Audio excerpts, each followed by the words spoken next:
right, guys. What's up? What's up? What's up? I'm Jamie Gonzalez. I'm Nick McGurk. And I'm Shad Stoker. This is the Born Detailer podcast. Man, dude, what a good day. It's been a long time. Been a minute. It's been a minute. We've just been so freaking busy. Everything's crazy. Shad, you're all over. You just got back from Vegas. Nick. Oh, yeah, Nick's all over. Are you officially IDA president yet? Yeah, January 1st I took over. Congrats, man. Thanks, man. I get sworn in at MTE at the end of this month. But that's just the legalities of it. So Legalities of it. So we got IDA president up in here. Now, okay. Salute. oh man, I'm for the people. I'm just here to serve. Man of the people. Yeah. But then you just got back too. I was in Omaha. Yeah, we were filming videos with DIY Detail. We have this whole new garage that we built out. It was like this old sports car garage. It was so nasty. You guys were grinding. But it has like all these iron rods over the windows, and we're gonna keep it like patina old look and a little bit of new, a little bit old. So there's a lot of money, time, investment going into making it look good, but we don't want to like totally revamp it. Anyway, it's pretty exciting. That's cool. Well, I have something crazy to say because I've known Shad for a while. Obviously, we've been homies. And I remember telling him he wanted to become an IDA. And he's like, man, it's going to take some years because that's been his goal. His goal since I've met him was to be an IDA president. First of all, you just wanted to be on the board, right? Yeah. Well, so yeah, here's the thing is I didn't even have that thought until you put it in my head. You were the one that started you trying that. to become the president? You said you should. Yeah, you said you should be the president. And I'm like, no, man, no, really? And then you kept telling me, you kept hyping me up. You should do it. You know what I mean? And then I made it a goal. But dude, you executed. Goal execute. But right into it. Let's get right into it. No, but hold on. You want someone like Jamie who believes in you more than you believe in yourself, dude. Let's go. Appreciate you. Yeah, I appreciate you. Let's celebrate that. Surround yourself with people that are as invested in your success as you yourself are, or as they are of themselves, because it's all about the 5 people you surround yourself with that's who you become. You know what I mean? So we're gonna get into starting a detailing business, what you would want to know and all that in a second. But Jordan Peterson's 12 rules of life, one of them is have a friend, like your best friend, be someone that you can celebrate a success with, right? You know those friends where you like don't want to tell them the good thing that happened in your life because it might be weird, they might be jealous of you. Mm-hmm. You want someone who you can just be like, yo, this awesome thing happened to me, and you know they're gonna be stoked for you. But absolutely. But somebody that will also help give you reality checks, but do it from a place of love and not out of jealousy. Like some people will come across like they're trying to, oh, don't do that because this, like they're concerned about you, but it's because of their own lack. You know what I mean? Like, when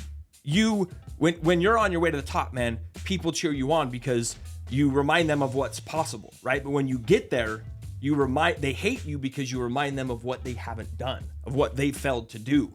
So it's a slippery slope. So you have to surround yourself with people that have your genuine best at heart, because you got to have somebody that'll keep you in line when you start to get off kilter, but do it from a place of love. You know what I mean? I like to put puzzles together. I think that's my problem. Like with people, like I love like I look at it, even just our situation. It's like we're 3 different people that bring so much to the table that like I want to put that puzzle together, and you just have to figure out how to do it. And I've seen that from you right off the bat when you're doing your thing, and like now you're big time too. He's big time too. You've been big time. You know what I mean? So I'm just like, I just want that puzzle, and like however it needs to fit together, there's a way to get it that creates this big picture. That's what I do, man. I want to create this big thing. I don't even know if it's puzzle big. master. I don't even know what a big thing is. I just want to create this good thing. Yeah. And just create good. It's all Dude, good. But that's a huge testament to why you've been so successful.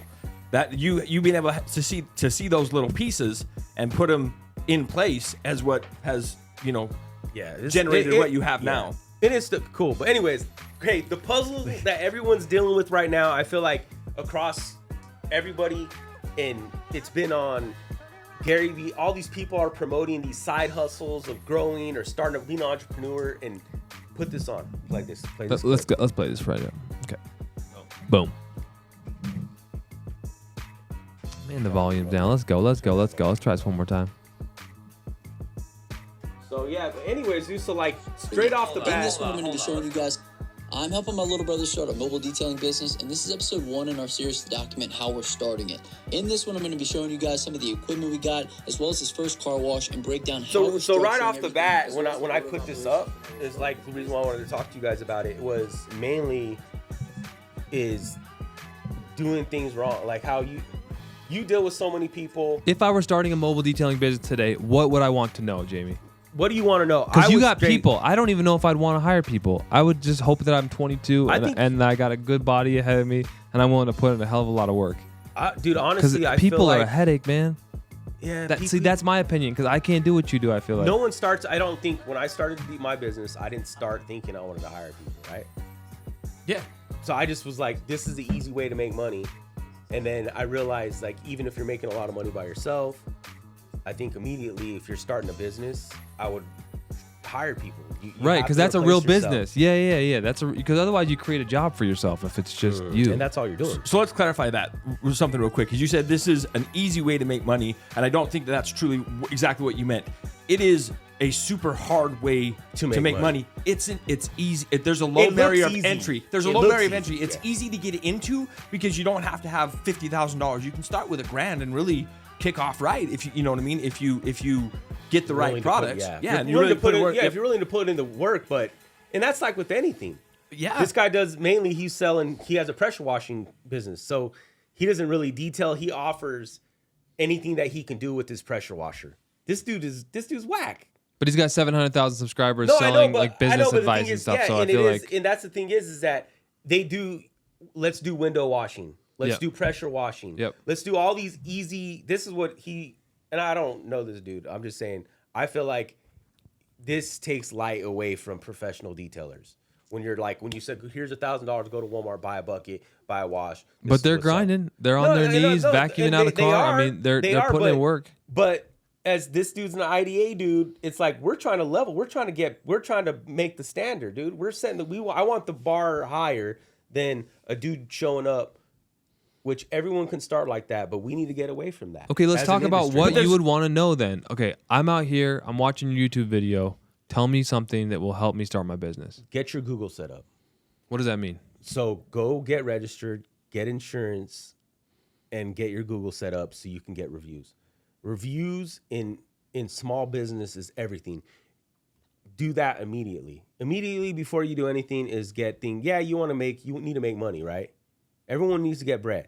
We're all trying to get paid, but you need to start from that day one is every other day I need a Google review. Yep. And so that's why you shouldn't be afraid. We've talked about this in the past, but you shouldn't be afraid to ask for them or not say, hey, please give me a Google review. Say, hey, Mr. Customer, if you, or if they're like, oh man, you did a fantastic job. I appreciate that.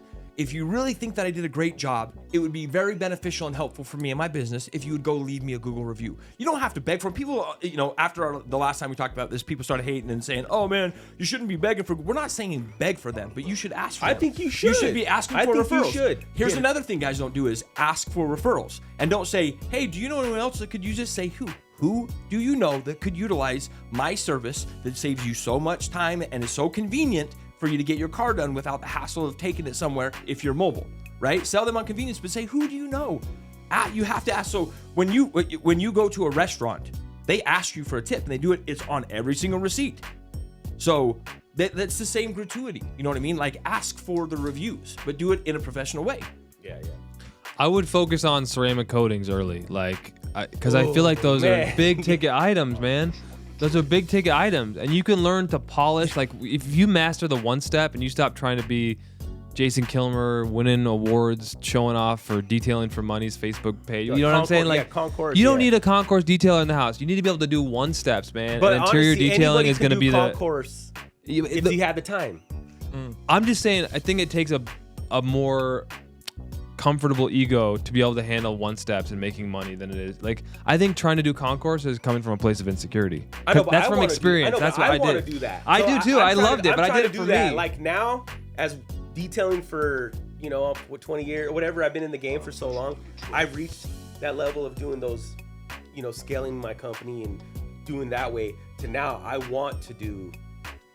I'm fine with losing money in on these jobs because I'm trying to push paint to that level. Like I really want to do that. Yeah, but you're not fucking Joe. Pardon my French. I just swore Joe, on the podcast. I'm looking at Joe. He looks like he's like 20, dude. Like his body's not gonna break down.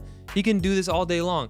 Like, but what I mean more than anything is like he's willing to grind on these interiors. So you're gonna get interior work early. I'm just saying, like, to be profitable versus those concourse jobs, man. That's to me, that's the long-term thing. So to me, I say almost the reverse of that, because here's the thing is, we're seeing it right now.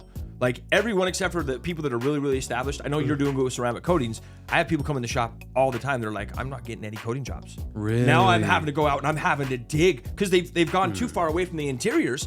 They went all coatings and now they don't have work. But dude, you have to kill it on the interiors to get the coatings. Yeah. Like, yep. Yeah, you have to, because people aren't just going to give you $2,000 or $1,000. No one's going to give you that. Yeah. You knock it out of the park, and then you say, look, I'm the best at this, and I'm also the best at that. Yes. So give me that job. But what is starting with interiors allows you to do is it allows you to make money, get some income coming in that you can reinvest into proper training on learning how to do paint correction the right way. Because that's one thing that interiors you can learn more on the fly or from videos and things and working on your own stuff.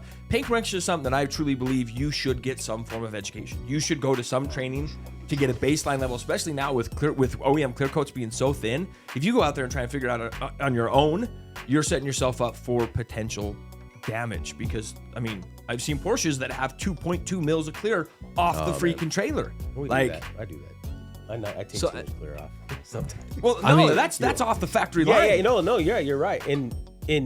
So okay, first off, but like, you're gonna do interiors, right? That's where you're gonna get your work. So you're telling me you guys tried the coating thing and never did interiors? They never did interiors? No. They started with interiors, and then as coatings blew up over the last 3 years, as it's been lifespan. Dude, I think the people that are getting into the industry right now don't even want to. They think they're just gonna not do interiors. Yeah, and you're crazy. Yeah, because the last 5 years have been so good for coatings because everyone's had money, and now that the economy's taking a turn, people aren't spending as much on coatings and stuff like that, but they're still getting their interiors done. So these guys, what's happened is they build this base of customers on interiors, and then they transition to coatings, and they go coatings more and more and more until the point where they're just doing coatings, and then the economy drops, and they're getting a coating customer here and there, but now all their interior customers have either found someone else or moved on because they just weren't taking them anymore. And now, so here's the thing you look at. If you get to a point where you have interiors, but you have your coating business is booming, don't let those interiors go to waste. Hire somebody else and let them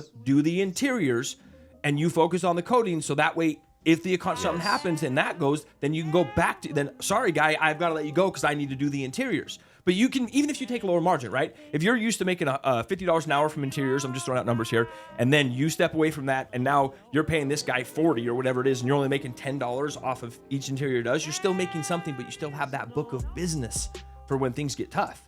What advice would you have for hiring people? For hiring people? Because that's a scary thing for the person who just gets into detailing.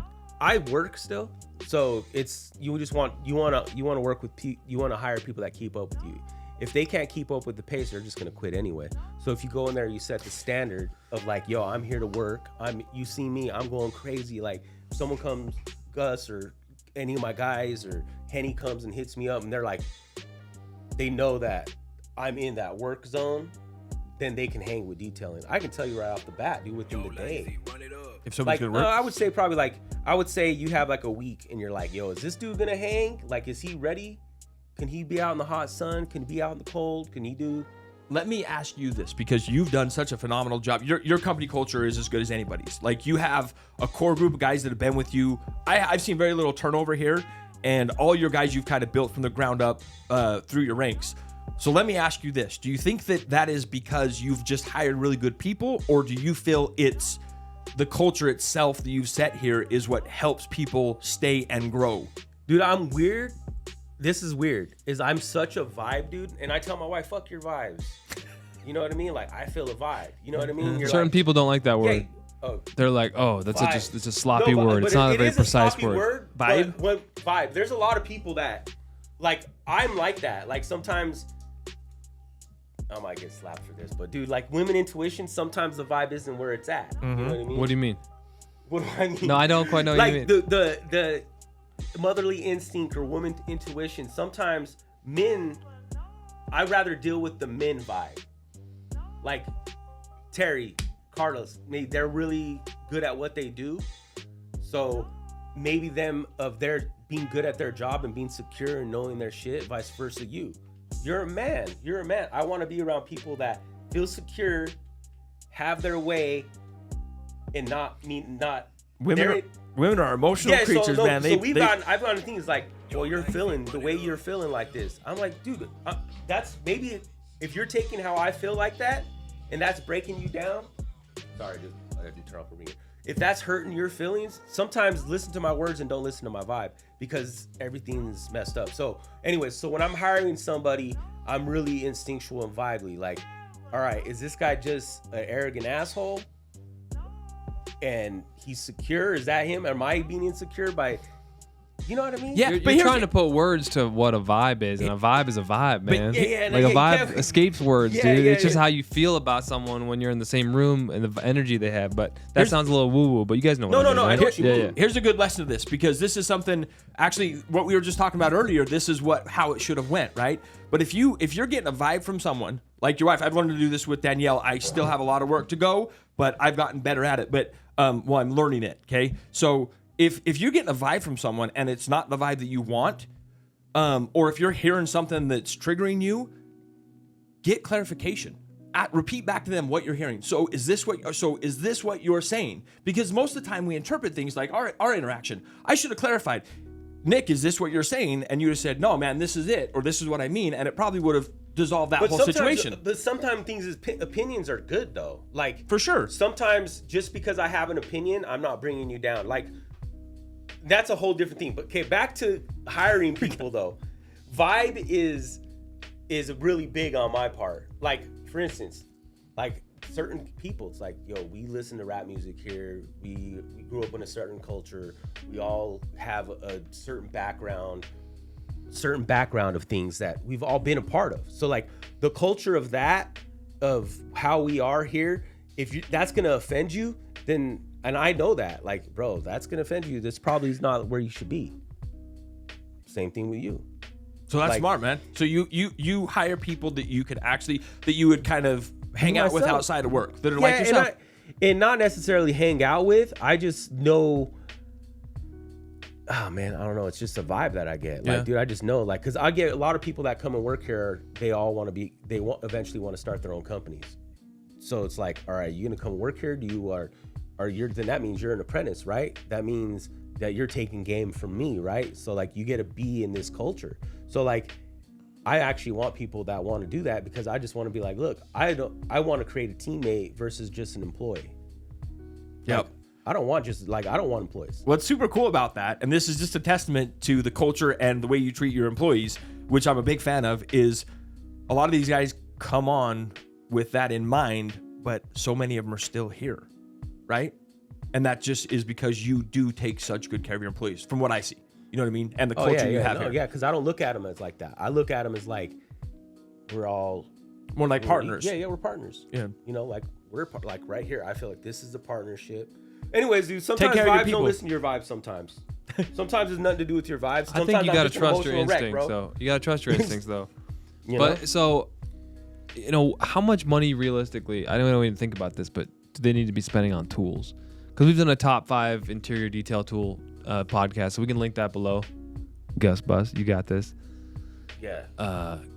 Link that below. So link that below. Okay, so anyways, how much? I'm gonna say as much as they can. Yeah. I'm gonna say don't try and, I mean, if you've got $5,000 to spend $5,000. You know what I mean? If you only have $1,000, then get the best products that you can with that and build out. Because a good tool will give you efficiency. Yes. Like, if you get yourself a steamer, you may or may not need that. This is the but tool. But if you spend $1,000 on a steamer, like the VX5000 or the Vapor Chief, right? You can use that on mobile jobs in lieu of air. You don't have a big air compressor, but like, you can use it to get in between the seats to blow out all the crap, the gum, the wrappers, and everything. Yeah, it's gonna get it a little wet in there, but we're talking about using what you've got. You know what I mean? To your benefit. You don't always want to blow it out wet, but like the steamer, you can turn it to a more dry setting. I think a steamer is when I really leveled up my mobile detailing game. And again, there comes a point where buying tools is not the way to be a successful business, but starting out, a steamer will make you so much more efficient on interiors, because you're going to get the nasty interiors when you start out. You're going to get the worst of the worst. Eventually, you're going to want to elevate past that, but you're going to get these jobs that eventually you should be charging $800 for that you're charging like $150 for. And that's another thing is I feel like you shouldn't price yourself too low too early. It's easy for me to say that. It's easy for me to say that, but like the instinct is to give it away and to price it low early, and you don't know what you don't know. That's why so how do you get a Google so you get people calling you? The whole problem, the whole way to be a business is get people calling you. So what should they price their interiors at? I know it's such a, but they're honestly, asking the question. Just because we want to dismiss that doesn't mean the question isn't being asked. Here's the thing: people ask that all the time in these forums. Right out of the chute, like. I mean, most people will create a price so they can get jobs, right? Yep. But which is okay. I'm not saying to do that, but as quickly as you can, what you need to do is you need to figure out what you need to make, or what your plan is to make, what your shop rate is. So if I need to make X amount per hour, and then it costs me $50 an hour to run my business, per hour on details, I'd be making, let's say, $80 or whatever it is. Okay. If your level 1 takes you an hour and a half, it should be $120. If you're level 10, I'm going to drop some knowledge right here. Okay. You ready? If I was going to start a freaking company right this second, I would find the person in my area, the most expensive person in that area, and I would figure out if he's charging $500 for a detail, I want to do that job in the fastest, best, high quality way, fast as possible. So I would mimic my business off the person in the area that's charging the most. I would get my Google account, make Google things, and I would do what that dude's doing, and I would figure out how to do that job as fast as possible, high quality as possible, make my customers feel like gold when they leave. And every customer that calls me from my Google, I would want to sell them that highest price possible and get it done as fast. And then I would hire people. Your phone rings off the hook. I mean, how important is it to just answer your the phone? phone? And then obviously hire a coach like you guys, you're a coach. Hire a coach that shows you how to close that deal. If you can't close and all you like to do is do details like me, I want to do work, hire a closer. Yep. So you need to learn how to do Google. You need to hire a closer, find the person in the company if they're not willing to mimic you, but you don't need to. Like you can go and do that. Say, look, that dude's charging $150 an hour. I'm charging $150 an hour. Or so $200 an hour, or $300, whatever the hell the price is. You just got to get those people in. You need the closer, hire the closer, get the ads, whatever. So what you just said is so important because a lot of people focus so much on the detailing, right? The shining of the paint and the clean. I want to be able to be the most proficient detailer, and they don't focus on the business side. They don't focus on the sales and the Google, and they don't focus on building their. When you become a detailer as a business for yourself, you are now a businessman. You need to treat it like a business. You need to learn business skills. If you are not willing to learn business skills, you have to hire somebody. Exactly. And like I said, I started the business thinking I can undercut people to the top, but no, that's wrong. You start a business, find the person, and you do exactly what they're doing. You provide, you're cooler, I'm dope, I know more, I'll do it for what he's doing, and you're going to come back and you're going to create that business long-term relationship. One thing that helped me a lot was having someone to talk to. Like, there's going to be a lot of questions that come up. You can't be a master detailer when you start. So you have to ask questions to people. Do you ask it to a forum? Do you find a mentor? And you early on, first it was Scott from Dallas Paint Correction, but he got busy, right? And then it was Ivan as well. But sometimes these guys just don't answer your Facebook message in the trenches in the moment. And you're a busy guy, but find someone who's willing to kind of answer those questions, be the homie, take you under their wing. IDA. There's lots. Find resources. There's lots of options, and it doesn't have to be find a coach.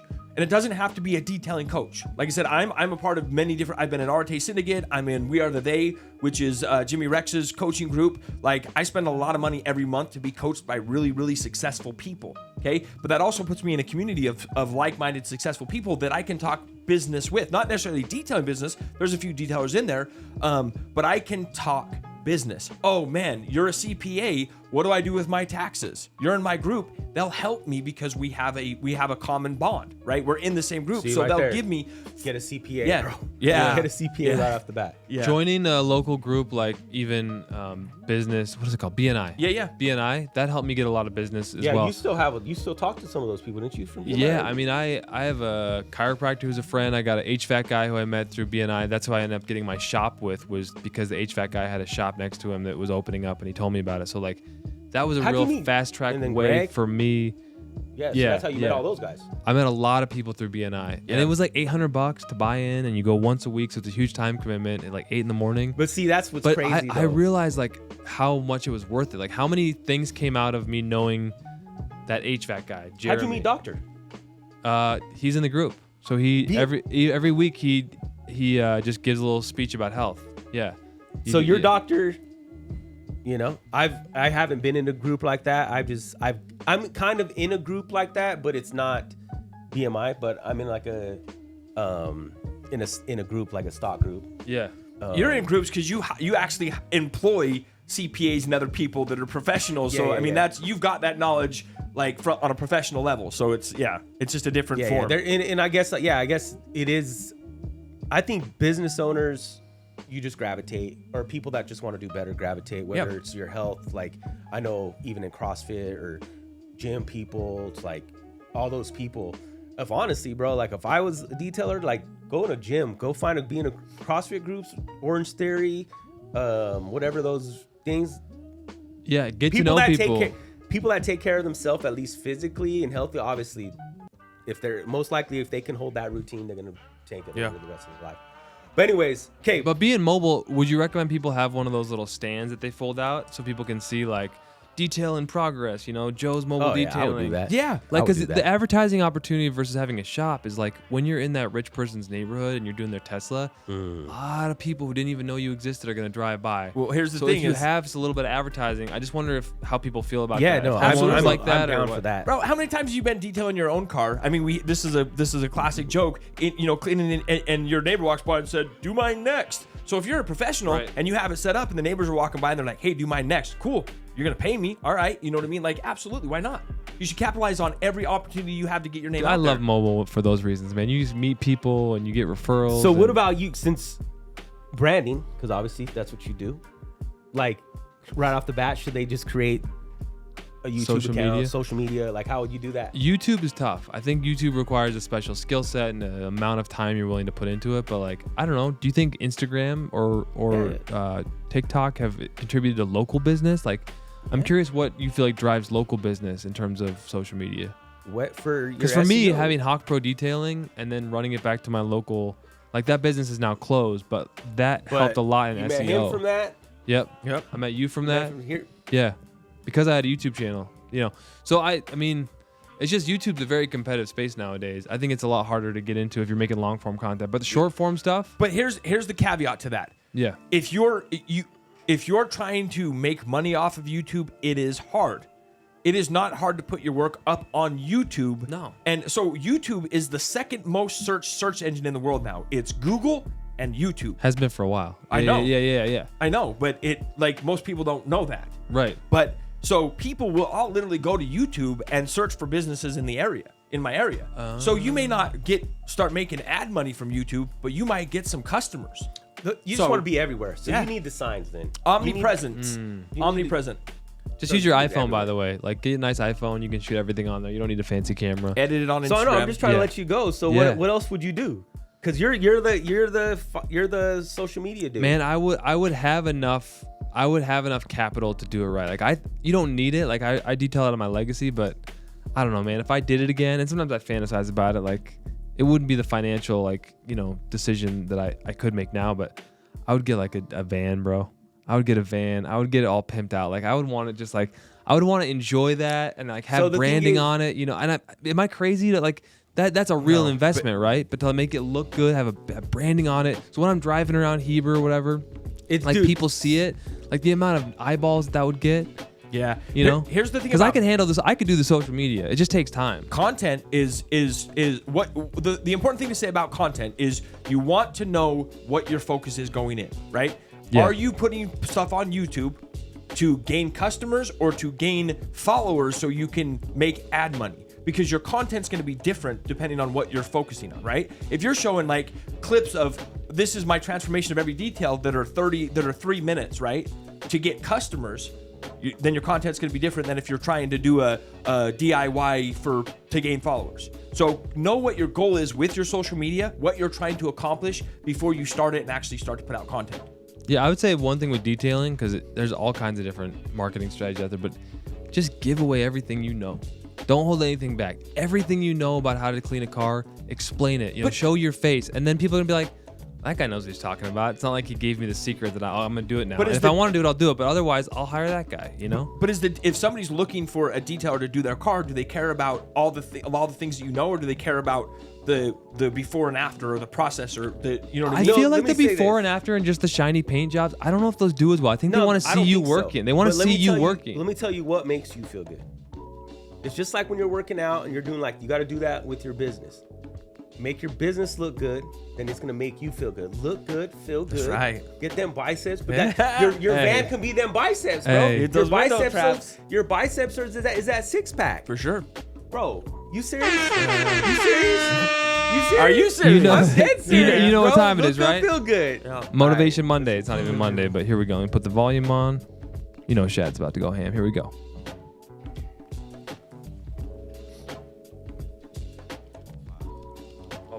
Restart that. This one's super important right My now. grandfather walked 10 miles to work every day. My father walked 5. I'm driving a Cadillac.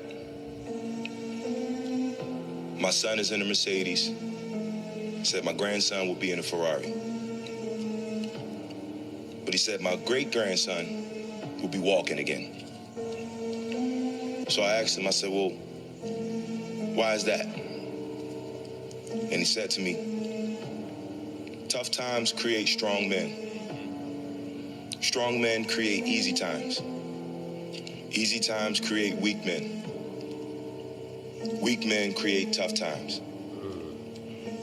He said to me, many will not understand, but you have to raise warriors. Damn, bro. Not only do you have to raise warriors, but you have to be a warrior yourself. Like, when stuff comes easy, you don't appreciate it. You know what I mean? Like, when times were good during COVID and business was just falling in your lap, and now it's hard to get and all these people are falling off, you don't appreciate stuff the same when it comes easy.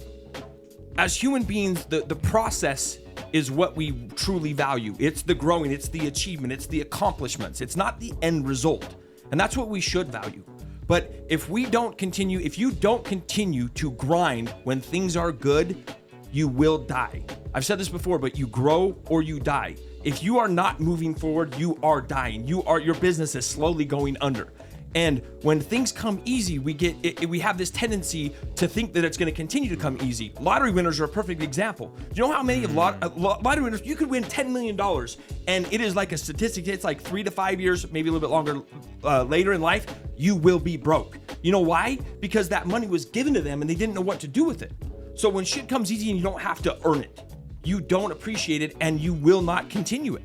So the point is when things come easy, don't ever stop grinding. That's when things are easy, that's when you should push yourself further. That's when you need to expand in your business to a point that it's uncomfortable, or you need to start a different venture, or you need to do something to get yourself out of your comfort zone. Because if you're comfortable, you're on your way to your deathbed. Goddamn, bro. Calm down, dude. Calm down, bro. Guys, guess what's up, man? Jamie Gonzalez. Nick McGurk. I'm Shad Stoker. Hey, have a great day, week. Peace out. Born Detailer Podcast. Life baby. is good, Oh, baby. yeah, and another thing that I forgot. We're going to be yeah. in San Diego next weekend. Next weekend. Training, touch up, Shad, all these dope dudes. IDA certification, 27th and 28th at Official California Detailing. You can hit them up on Instagram. I think there's a few spots left, but not many. It's gonna be ceramic coating. It's gonna be paint correction. It's gonna be paint chip. It's gonna be washing, wash, clay, seal, the whole nine. We're gonna do IDA certifications. If you want, hit up Dustin at OCD. Let's go. Let's go, baby.